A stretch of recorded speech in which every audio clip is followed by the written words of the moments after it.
కేంద్ర టెలికాం శాఖ కీలక నిర్ణయం తీసుకుంది. సైబర్ నేరాలు తగ్గించడమే లక్ష్యంగా సిమ్ బైండింగ్ విధానాన్ని అమల్లోనికి తీసుకురానుంది. మార్చి 1వ తేదీ నుండి అమల్లోకి ఈ విధానం రానుంది.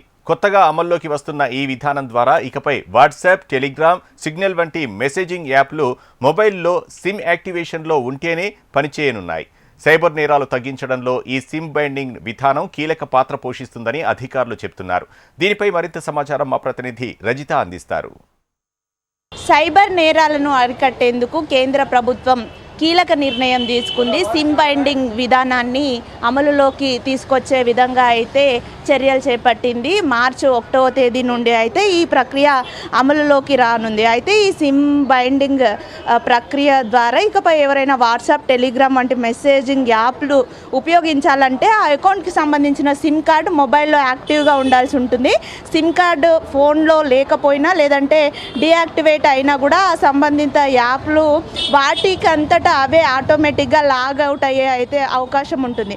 అయితే దీని ద్వారా ముఖ్యంగా ఫేక్ అకౌంట్లు, ఆన్లైన్ మోసాలు, ఓటీపీ దుర్వినియోగాన్ని తగ్గించాలని కూడా ఈ సిమ్ బైండింగ్ విధానాన్ని అయితే కేంద్ర సమాచార మంత్రిత్వ శాఖ అమలులోనికి తీసుకొస్తుంది. అయితే ఈ సిమ్ బైండింగ్ విధానము ఇప్పుడు ఎవరైతే వినియోగదారులు ఉంటారో వారికి కొంత మేలు చేస్తుంది. అంటే ఫేక్ అకౌంట్లు కావచ్చు, లేదంటే ఓటీపీలు ఈ విధంగా ఏవైనా అంటే మొబైల్ హ్యాక్కి గురైనప్పుడు కూడా వారు దీన్ని దుర్వినియోగం చేసుకునేటువంటి అవకాశం ఉంటుంది. కాబట్టి అటువంటి ఏవి లేకుండా ఈ సిమ్ బైండింగ్ విధానాన్ని అమలులోకి తెస్తుంది. ఇప్పుడు ల్యాప్టాప్లో కూడా ఎవరైనా వాట్సాప్ ఇటువంటి మెసేజింగ్ యాప్లలో లాగిన్ అయి ఉంటే అది 6 అవర్స్లో దానంతటా అదే ఆటోమేటిక్గా లాగౌట్ అయ్యే విధంగా కూడా ఈ సిమ్ బైండింగ్ విధానాన్ని తీసుకొస్తూ ఉన్నారు. సో దీనికి సంబంధించి వినియోగదారులు ఏమంటారో తెలుసుకునే ప్రయత్నం చేద్దాం. సార్ చెప్పండి, కేంద్ర ప్రభుత్వం ఒక కీలక నిర్ణయం తీసుకుంది.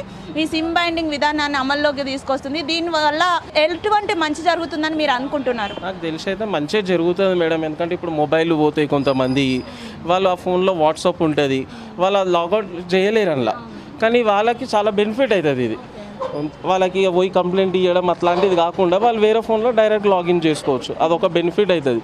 ఈ ఒక్కొక్కరు రెండు వాట్సాప్లు యూజ్ చేసిన వాళ్ళకి ప్రాబ్లం అవుతుందేమో మేబీ. కానీ మంచిదే ఇది ఆలోచన, చాలా మంచిది మేడం. మొబైల్ పోయిన వాళ్ళకైతే చాలా బెనిఫిట్ అవుతుంది. వాళ్ళకి అయ్యా వాట్సాప్ వాళ్ళు ఇది చేస్తారేమో అది చేస్తారో అని కాకుండా ఆటోమేటిక్ లాగౌట్ ఏంటంటే వాళ్ళు చాలా హ్యాపీగా ఫీల్ అవుతారు.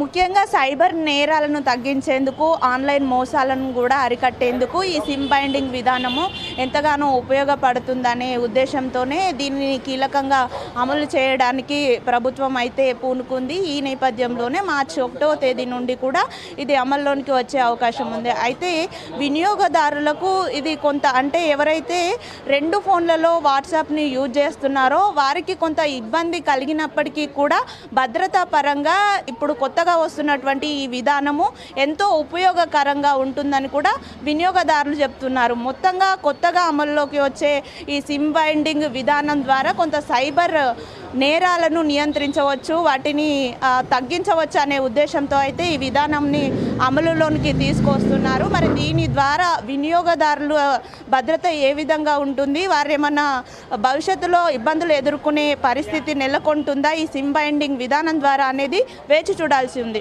వీడియో జర్నలిస్ట్ రవికుమార్తో రజిత, HM టీవీ, హైదరాబాద్.